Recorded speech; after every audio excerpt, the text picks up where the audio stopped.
단 10분의 공백이 한 국가의 100년 미래를 지워버릴 수 있다면 여러분은 그 10분을 위해 과연 얼마를 지불하시겠어요? 2026년 3월, 인구 340만 명이 살고 있는 금융허브 두바이가 직면했던 운명의 무게가 딱 그랬어요. 한 발에 수천 명의 목숨을 앗아갈 수 있는 탄도 미사일 수백 발이 밤하늘을 가로지르던 그때, UAE의 방공통제실은 차가운 정적에 휩싸였어요. 적의 미사일은 멈추지 않는데 이걸 막아낼 요격탄의 잔량 숫자가 빨간색으로 깜빡이고 있었거든요. 이게 바로 현대전의 가장 잔인한 민낯이자 우리가 반드시 주목해야 할 안보의 결핍이에요. 세상에서 가장 위험한 국경을 맞댄 나라가 세상에서 가장 안전한 물건을 판다는 것, 정말 지독한 역설이죠? 우리는 총성이 멈추지 않은 땅에서 역설적으로 평화를 만들어서 수출해요. 사람들은 전쟁이 나면 기름값이 오를 거라며 주유소로 달려가지만 2026년 대한민국은 정반대의 상황을 맞이했어요. 미사일을 보냈더니 오히려 기름값이 잡히기 시작한 거예요. 도대체 중동의 사막에서 무슨 일이 벌어졌길래 그들이 우리에게 검은 황금의 문을 열어준 걸까요? 그 해답은 2026년 3월에 그 긴박했던 소스 신호 속에 숨어 있어요. 보통 전쟁이 터지면 사람들은 주유소로 달려가 기름을 채우고 통장 잔고부터 확인하죠. 하지만 한 나라의 생존을 책임지는 지도자들의 머릿속은 훨씬 더 복잡해요. 그들에게 가장 무서운 건 돈이 떨어지는 게 아니라 방패가 바닥나는 상황이거든요. 2026년 중동 전쟁의 불길 속에서 UAE가 처한 상황이 딱 그랬어요. 미국산 패트리어트는 훌륭한 무기였지만 치명적인 단점이 있었어요. 바로 생산 속도가 수요를 전혀 따라가지 못한다는 사실이었죠. 창고가 비어가는 속도는 빛의 속도인데 채워지는 속도는 거북이 걸음이었던 거예요. 이때 UAE 정부가 내린 결정은 국제 정세의 모든 상식을 뒤엎는 것이었어요. 그들은 워싱턴의 백악관이 아니라 서울의 용산으로 긴급 전화를 걸었어요. 메시지는 간결하고도 절박했어요. 요격탄이 부족하니 지금 당장 보내달라는 요청이었죠. 보통 이런 무기 거래는 계약부터 인도까지 수년이 걸리는 게 관례예요. 무기는 편의점에서 집어오는 컵라면이 아니니까요. 하지만 한국의 답변은 전 세계 방산업계의 상식을 송두리째 파괴했어요. 생산 라인을 풀가동해서 주말 동안 수십 발을 더 찍어내겠다는 것, 그리고 다음 주면 배송이 시작된다는 응답이었어요. 이건 단순한 무기 수출이 아니에요. 우리가 일상에서 누리는 로켓 배송의 논리가 국가 안보의 영역으로 옮겨온 경이로운 순간인 거죠. 어떻게 전쟁터로 무기를 일주일 만에 배송하겠다는 약속이 가능할까요? 이게 바로 대한민국만이 가진 전시 생산 DNA의 저력이에요. 우리는 70년이 넘는 시간 동안 휴전이라는 독특하고도 긴박한 환경 속에서 살아왔어요. 언제든 북한의 도발에 대응해야 한다는 절박함이 우리 공장들을 24시간 잠들지 않는 거대한 요새로 만든 거예요. 여러분의 소중한 자산인 아파트와 주식 계좌가 전쟁이라는 변수 앞에 놓였다면 가장 믿음직한 파트너는 누구겠어요? 내년에 방패를 보내주겠다는 부자 친구일까요? 아니면 다음 주에 당장 갖다 주겠다는 성실한 이웃일까요? UAE는 후자를 선택했어요. 그리고 그 선택은 대한민국 국민의 주머니 사정까지 바꾸는 기적 같은 연쇄 반응을 일으키기 시작해요. 우리가 미사일을 로켓 배송으로 쏘아 올린 그 시간, 중동의 항구에서는 우리를 향한 거대한 보답이 시동을 걸고 있었던 거예요. 하지만 여기서 우리는 냉정하게 질문을 던져야 해요. 과연 한국의 미사일이 단순히 빠르기만 해서 그들이 열광한 걸까요? 만약 속도는 빠른데 정확도가 엉망이었다면 UAE는 우리를 생명의 은인이 아니라 사기꾼으로 기억했을 거예요. 하지만 결과는 정반대였죠. 쏟아지는 불화살 속에서 한국의 천공투가 기록한 숫자는 전 세계 무기 시장의 판도를 단 한 번에 뒤집어 버렸어요. 과연 사막의 모래바람 속에서 천공투가 증명해낸 그 신의 숫자는 도대체 무엇이었을까요? 이제 그 압도적인 데이터의 실체를 확인해 볼 시간이에요. 여러분의 전 재산이 단 4%의 확률로 하루아침에 휴지 조각이 될 수 있다면 과연 오늘 밤 발을 뻗고 잠들 수 있겠어요? 투자 시장에서 4%는 기꺼이 감수할 만한 위험일지 모르지만 머리 위로 탄도 미사일이 쏟아지는 전쟁터에서 그 4%는 곧 수천 명의 죽음과 수조 원의 자산 증발을 의미해요. 2026년 3월, 두바이의 밤하늘을 수놓은 건 화려한 네온사인이 아니라 이 죽음의 확률과의 사투였어요. 그리고 그곳에서 대한민국이 만들어낸 96%라는 숫자는 전 세계 방산시장의 모든 상식을 뒤엎는 신의 숫자로 기록됐죠. 이 숫자가 왜 단순한 기록을 넘어 여러분의 지갑과 국가의 운명에 직결되는지, 그 냉혹한 데이터의 실체를 지금부터 파헤쳐 볼게요. 천궁2가 실전에서 증명한 96%의 요격률은 제조업 강국인 대한민국의 집요함이 낳은 결과물이에요.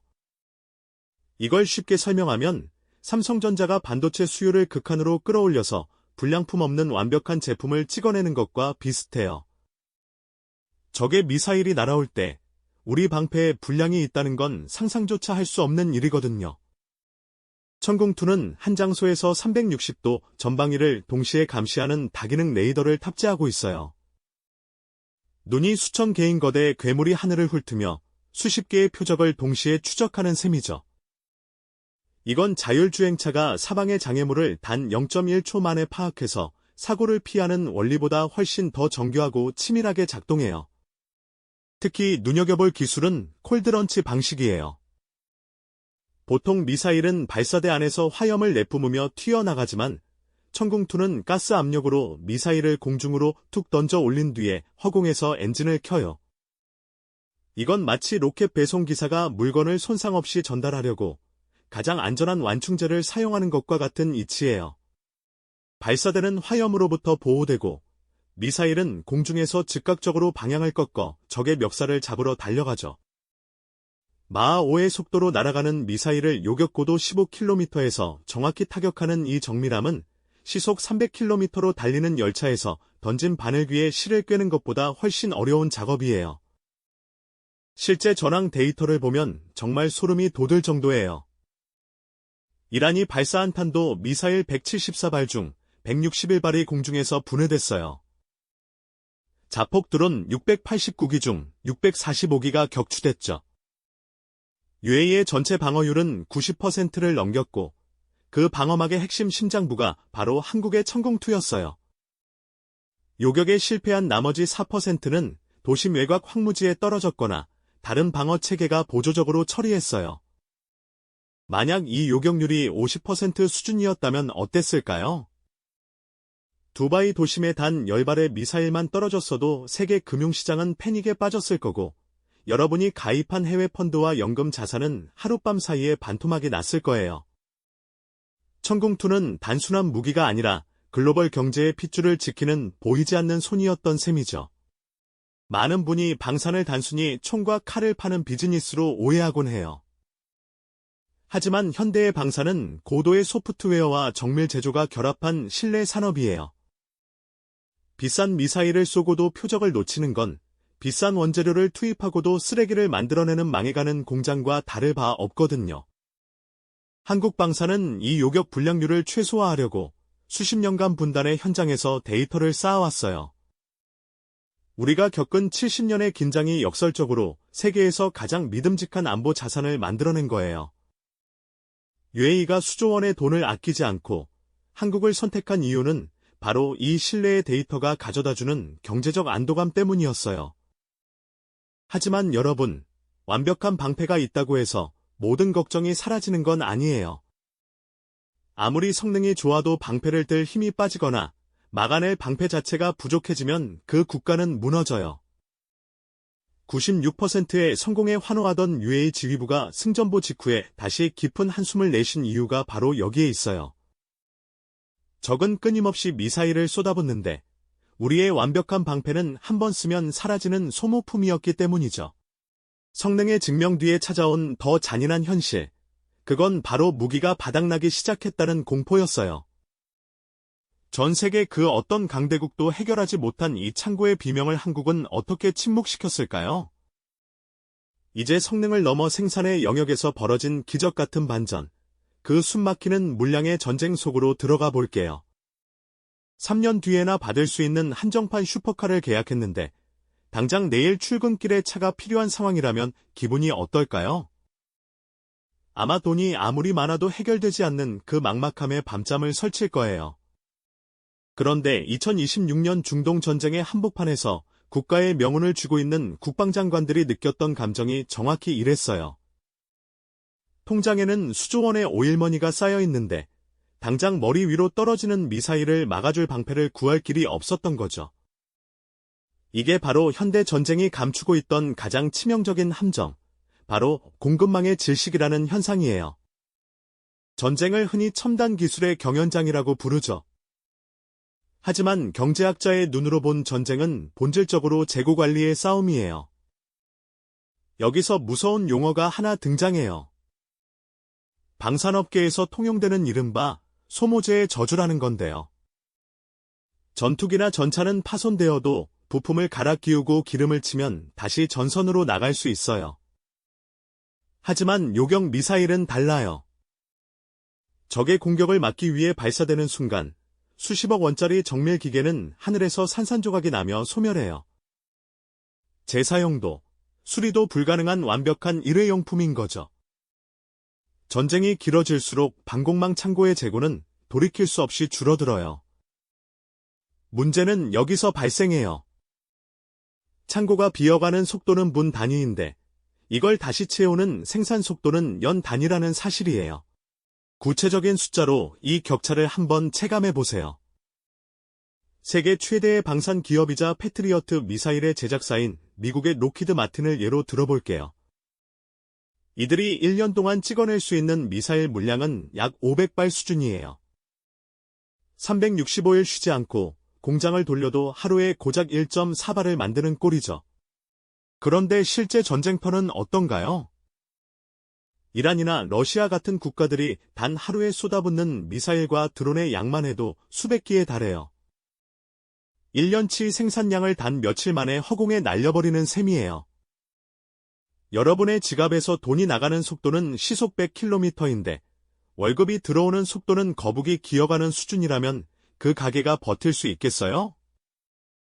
국가 안보도 마찬가지라는 거예요. 서방 국가들의 공장이 이토록 느려진 데에는 나름의 경제적 이유가 있었어요. 1990년대 냉전이 끝나자 유럽과 미국의 방산 기업들은 대대적인 구조조정에 들어갔어요. 전쟁이 다시는 일어나지 않을 거라는 낙관론 속에서 막대한 유지비가 드는 생산 라인을 축소하고 숙련된 노동자들을 내보냈죠. 효율성을 극대화하려고 적기 생산 방식, 저스트 인 타임을 도입한 거예요. 필요할 때 필요한 만큼만 소량으로 정밀하게 만들겠다는 전략이었죠. 평화로운 시기에는 이게 최고의 수익 모델이었지만 전쟁이라는 변수가 닥치자 이 슬림한 공급망은 곧바로 국가의 목을 죄는 족쇄가 됐어요. 우크라이나 전쟁에서 나토 국가들이 무기 재고가 바닥났다며 비명을 지른 이유가 바로 여기에 있어요. 결국 2026년의 중동은 거대한 대기 번호표의 현장이 됐어요. UAE가 미국에 추가 물량을 요청했을 때 돌아온 대답은 절망적이었죠. 이미 앞서 주문한 국가들의 대기줄이 수년치나 밀려있다는 통보였거든요. 돈은 얼마든지 줄 테니 새치기라도 하게 해달라는 호소도 통하지 않았어요. 생산 라인 자체가 물리적 한계에 도달했기 때문이에요. 이건 마치 전염병이 창궐했는데 백신 공장이 멈춰버린 상황과 같아요. 생존이 걸린 긴박한 상황에서 기다려 달라는 말은 곧 죽음을 받아들이라는 말과 다르지 않았죠. 서방의 거대 기업들이 쌓아온 수십 년의 권위가 생산 속도라는 물리적 장벽 앞에 무너져 내리는 순간이었어요. 하지만 바로 이 지점에서 전 세계 경제학자들과 군사 전문가들이 도저히 믿기 힘든 광경을 목격하게 돼요. 모두가 물리적으로 불가능하다고 말할 때 지도를 펴고 지구 반대편의 작은 반도를 가리키며 우리는 가능하다고 외친 나라가 나타난 거예요. 서구권 국가들이 숭늉공을 찾지 못해 발을 동동 구르고 핵심 부품 수급을 위해 수개월을 허비할 때 이 나라는 마치 마법처럼 일주일 만에 미사일 상자를 트럭에 싣기 시작했어요. 전 세계가 소모제의 저주에 빠져 허우적거릴 때 유독 대한민국만이 이 저주를 비웃듯 로켓 배송을 실현할 수 있었던 비결은 무엇일까요? 이제 70년 동안 멈추지 않았던 대한민국 방산 공장의 불빛, 그 뜨거운 심장 속으로 들어가 볼게요. 어떻게 남들은 수년씩 걸리는 일을 한국은 단 일주일 만에 해낼 수 있을까요? 단순히 공장 규모가 커서일까요? 아니면 한국인들이 잠을 안 자고 이래서일까요? 사실 그 비밀은 우리가 70년 넘게 언제든 당장 싸울 준비를 해온 나라라는 비극적인 배경에 숨어 있어요. 전 세계가 경악한 한국의 미사일 로켓 배송. 그건 어느 날 갑자기 튀어나온 기적이 아니라 수십 년간 갈고 닦은 생존의 결과거든요. 오늘 우리는 왜 전 세계에서 유독 대한민국만이 이 미친 생산 속도를 낼 수 있는지, 그 구조적인 저력을 한번 살펴볼게요. 서구권 국가들이 평화를 누리며 방산 라인을 축소할 때 한국은 단 한 번도 공장에 불을 끈 적이 없어요.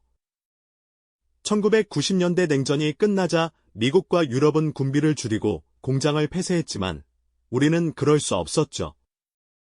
바로 위쪽에 북한과 24시간 대치하는 휴전 국가니까요. 남들이 효율성을 따지며 공장을 줄일 때 우리는 내일 당장 전쟁이 나도 물량을 쏟아낼 수 있는 체력을 길러온 거예요. 이게 바로 한국 방산의 DNA인 전시 상시 가동 시스템이에요. 남들이 주문받고 나서야 재료를 구하러 다닐 때 우리는 이미 모든 준비를 끝내고 가스레인지 불을 켜두고 있었던 셈이죠. 여기에 한국 방산만의 독특한 강점인 수직 계열화가 빛을 발해요. 보통 미사일 한 발을 만들려면 수만 개의 부품이 필요하고 이걸 전 세계 수십 개국에서 수입해와요. 그런데 요즘처럼 공급망이 꼬인 시대에는 부품 하나만 늦어도 전체 공정이 멈추고 말죠. 하지만 한국은 달라요. 엔진부터 유도장치, 발사대까지 거의 모든 핵심 부품을 국내에서 직접 만들어요. 우리 부품을 우리가 직접 조립하니까 외부 상황에 휘둘리지 않고 속도를 낼 수 있는 거예요. 이건 마치 모든 식재료를 직접 텃밭에서 키워서 요리하는 맛집이 식재료 배달 사고 걱정 없이 음식을 내놓는 것과 같아요. 2022년 폴란드와의 계약 당시를 떠올려 보세요. 계약을 맺고 단 4개월 만에 초도 물량을 배에 실어 보냈던 그 속도 말이에요. 유럽의 경쟁사들이 그건 물리적으로 불가능하다고 비아냥거렸지만 한국은 실물로 증명해냈어요. 2026년 중동에서도 마찬가지였죠. UAE가 급하게 미사일을 찾았을 때 우리 공장은 이미 돌아가고 있었고 라인 가동률만 살짝 높이면 수십 발을 더 찍어낼 수 있는 준비가 되어 있었어요. 속도가 곧 생명인 전쟁터에서 한국은 유일하게 즉시 배송이 가능한 상점이었던 거예요. 하지만 여기서 더 놀라운 사실이 하나 더 있어요. 이렇게 빠른 배송 서비스가 가능한데 심지어 가격표까지 믿을 수 없을 정도로 합리적이라는 거예요. 보통 급하게 주문하면 특급 할증이 붙기 마련이잖아요. 그런데 한국의 방패는 전 세계에서 가장 빠르면서도 가장 저렴하기까지 해요. 도대체 어떻게 이 성능과 속도를 유지하면서 남들보다 훨씬 싼 가격에 물건을 내놓을 수 있는 걸까요? 성능 좋고 빠른데 가격까지 착하다면 이건 단순한 무기를 넘어 시장의 판도를 바꾸는 거대한 경제적 무기가 돼요. 이제 전 세계 큰손들이 한국 미사일의 가격표를 보고 비명을 지른 진짜 이유, 그 압도적인 가성비의 미학을 파헤쳐 볼게요.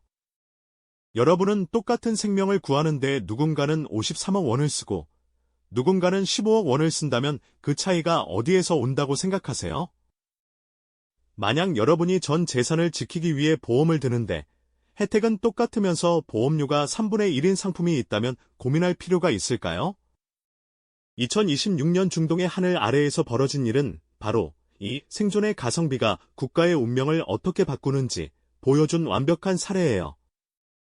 오늘은 전 세계 국방장관들이 한국 미사일의 가격표를 보고 왜 눈이 휘둥그레졌는지 그 압도적인 경제적 효율성의 미학을 파헤쳐 볼게요. 미국의 패트리어트 페이시-3 미사일 한 발의 가격은 약 53억 원이에요. 웬만한 강남 아파트 두 채 값이 하늘로 한 번 날아갈 때마다 사라지는 셈이죠. 반면 한국의 천궁2는 한 발에 약 15억 원 정도예요. 성능은 대등한데 가격은 패트리어트 한 발 살 돈으로 천궁2 3발을 사고도 돈이 남는 수준인 거예요. 이걸 우리 일상으로 치환해 볼까요? 1,000억 원의 예산이 있는 나라가 패트리어트를 선택하면 적의 공격을 막아낼 기회가 18번뿐이지만 한국의 천궁2를 선택하면 무려 66번의 기회를 얻게 돼요. 전쟁터에서 이 숫자의 차이는 곧 살 수 있느냐, 죽느냐를 결정짓는 절대적인 기준이 되는 거죠. 많은 분이 싼 게 비지떡 아니냐고 물으실 수도 있어요. 하지만 방산 시장은 일반 소비재 시장보다 훨씬 더 냉혹해요. 성능이 조금이라도 떨어지면 아무리 싸도 절대 팔리지 않거든요. 천궁2가 이렇게 저렴하면서도 강력한 이유는 앞서 말씀드린 한국만의 수직 계열화 덕분이에요. 미사일의 뇌에 해당하는 유도 장치부터 심장인 엔진, 그리고 발사대까지 모든 것을 국내에서 직접 만드니까 중간 마진이 획기적으로 줄어드는 거예요. 이건 마치 산지 직송으로 식재료를 공수해 최고의 요리를 내놓는 가성비 맛집이 프랜차이즈 식당보다 훨씬 저렴하면서도 맛있는 것과 같은 원리예요. 중동의 국가들은 바보가 아니에요. 특히 사우디아라비아나 UAE처럼 오일머니가 넘쳐나는 나라들도 전쟁이 길어지면 재정적 부담을 느낄 수밖에 없거든요. 하루에 수십 발씩 쏘아 올려야 하는 요격 미사일의 가격이 비싸면 적의 미사일을 다 막아내기도 전에 나라 살림이 먼저 거덜날 판이니까요. 그런 그들에게 한국은 성능은 명품인데 가격은 아울렛인 최고의 대안이었던 셈이죠. 15억 원으로 500억 원 가치의 국가 기반 시설을 지켜내는 이 압도적인 안보 가성비는 전 세계 큰손들이 한국 방산에 줄을 서게 만든 결정적인 이유가 됐어요. 그런데 여러분, 여기서 정말 흥미로운 지점이 하나 있어요. UAE가 단지 미사일이 싸고 배송이 빠르다는 이유만으로 우리에게 그 귀한 기름을 퍼준 걸까요? 단순히 비즈니스 관계였다면 돈만 지불하면 끝날 일이었겠죠. 하지만 그들은 우리에게 돈 이상의 것을 내주었어요. 바로 대한민국의 에너지 핏줄을 책임지는 원유 600만 배럴이라는 파격적인 선물을 들고 온 거예요. 미사일 거래가 어떻게 국가의 에너지 안보를 지키는 거대한 방패로 진화할 수 있었을까요? 이제 무기와 기름이 맞교환된 그 숨막히는 외교 현장의 뒷이야기를 들려드릴게요. 서울 시내 주유소의 가격표가 리터당 1,900원을 훌쩍 넘어섰던 2026년 3월의 그날들을 기억하시나요? 전쟁은 저 멀리 중동에서 터졌는데 왜 고통은 온전히 우리 국민의 몫이어야 하는지 다들 막막하고 불안해했죠. 경유갑이 휘발유를 추월하고 주유소마다 길게 줄을 선 차들을 보며 많은 분이 에너지 위기라는 단어를 온몸으로 체감하셨을 거예요. 그런데 바로 그 절망적인 순간에 우리 바다 위로 거대한 유조선 두 척이 미끄러지듯 들어왔어요. 이건 단순히 수입해온 기름이 아니라 UAE가 대한민국에 보낸 아주 특별한 보답이었어요. UAE 국경 석유 회사는 이란이 호르무즈 해협을 봉쇄하겠다고 위협하는 일촉즉발의 상황에서도 한국 유조선을 위해 특별한 우회 항로를 열어줬어요. 그렇게 도착한 원유가 무려 400만 배럴이었죠. 여기에 더해 UAE가 우리나라에 보관 중이던 공동 비축 물량 200만 배럴까지 한국이 필요하면 언제든 먼저 써도 좋다며 통 큰 확약을 해줬어요. 합쳐서 600만 배럴. 이건 대한민국 전체가 이틀 넘게 모든 활동을 멈추지 않고 지속할 수 있는 엄청난 양이에요. 전 세계가 기름 한 방울을 구하려고 발을 동동 구를 때 오직 한국만이 든든한 에너지 보급로를 확보한 거예요. 이 현상을 어떻게 설명할 수 있을까요? 정답은 바로 에너지 방패의 탄생이에요. 우리가 천궁2라는 정밀한 방패로 두바이의 하늘과 그곳 사람들의 목숨을 지켜주니까 그들은 검은 황금이라는 방패로 우리의 일상과 경제를 지켜준 거예요. 미사일과 원유가 국경을 넘어 실시간으로 교환된 셈이죠. 이건 단순한 비즈니스 관계를 넘어선 생사를 함께하는 안보 혈맹의 단계로 진입했다는 증거이기도 해요. 무기가 UAE의 안보를 지키듯 원유가 대한민국의 에너지 안보를 지킨다는 정부의 발표는 이 역설적인 상황을 가장 완벽하게 정의한 문장이었어요. 돈으로도 살 수 없는 이 끈끈한 관계는 결국 신뢰라는 가장 강력한 자산에서 시작됐어요. 우리가 약속한 납기를 지키고 우리 무기가 적의 미사일을 완벽하게 막아내는 걸 본 중동의 지도자들은 깨달은 거예요. 한국은 우리가 가장 어려울 때 곁을 지켜줄 진짜 파트너구나 하고 말이죠. 그 신뢰의 대가가 바로 우리 주유소의 가격표를 안정시키고 우리 경제의 숨통을 틔워준 기름이었던 거예요. 무기 수출이 어떻게 우리 집 생활비를 줄여주는 경제적 레버리지가 되는지 이제 조금은 실감이 나시나요? 하지만 여러분, 이 놀라운 광경을 지켜본 건 UAE뿐만이 아니었어요. 옆 동네의 거물급 이웃들, 즉 사우디아라비아와 이라크 같은 중동의 진짜 큰손들은 지금 어떤 생각을 하고 있을까요? 그들은 이미 한국의 천공투가 보여준 96%의 신화와 로켓 배송에 완전히 매료되어 버렸거든요. 이제 중동의 안보 지도는 미국이나 유럽이 아닌 대한민국을 중심으로 다시 그려지기 시작했어요. 과연 이 거대한 오일머니의 흐름이 우리 경제에 어떤 폭발적인 변화를 가져오게 될까요?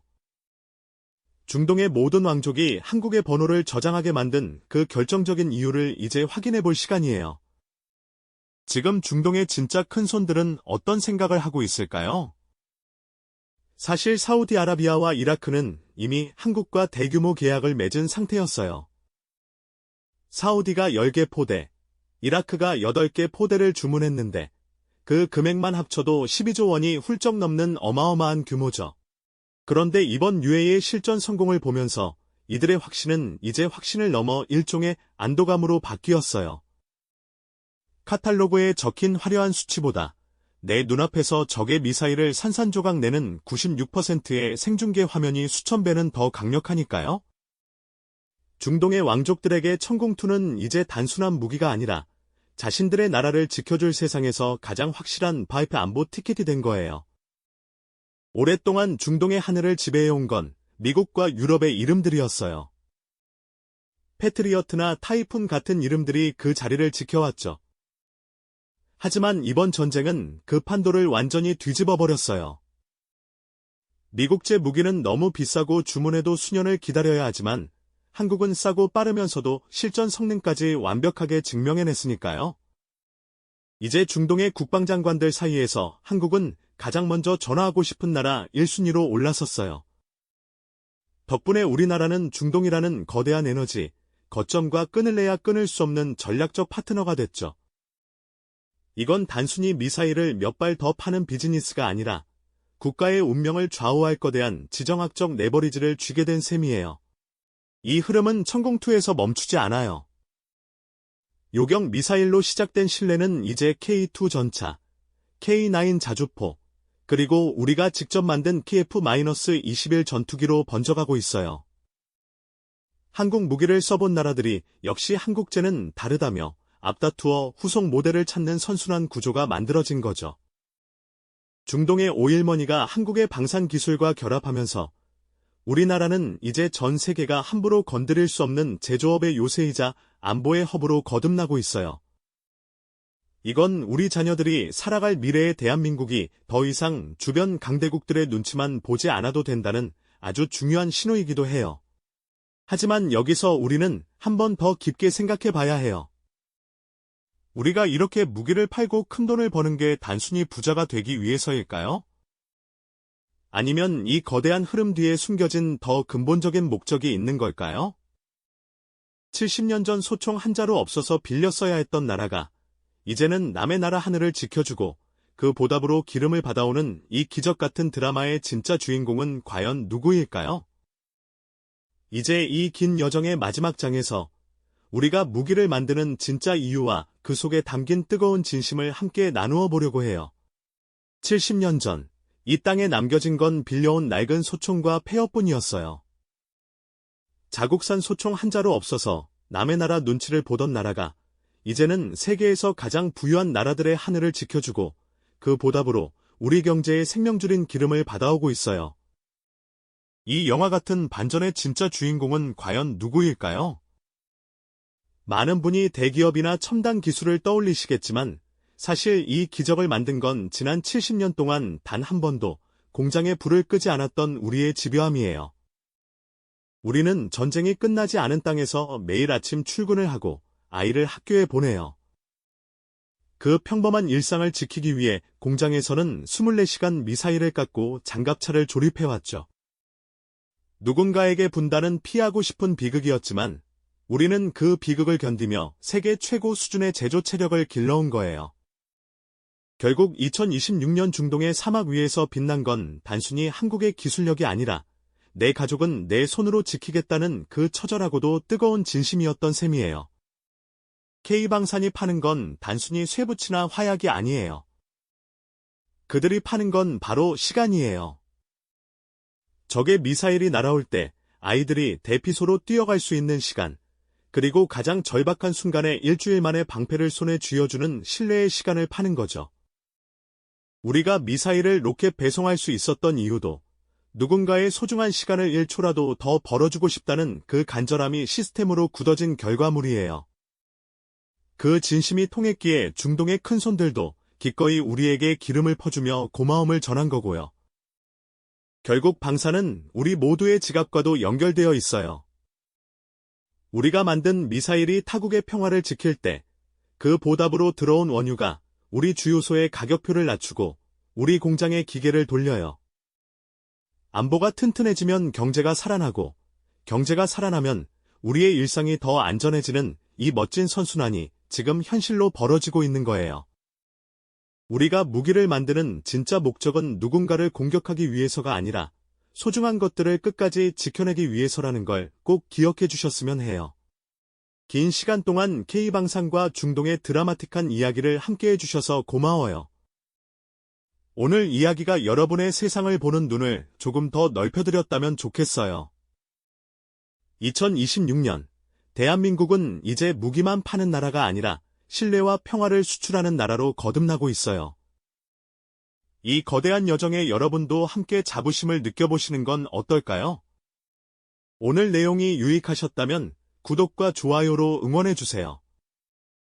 저는 다음 시간에 더 깊이 있고 흥미로운 경제 이야기로 돌아올게요. 여러분의 평화로운 내일을 응원해요.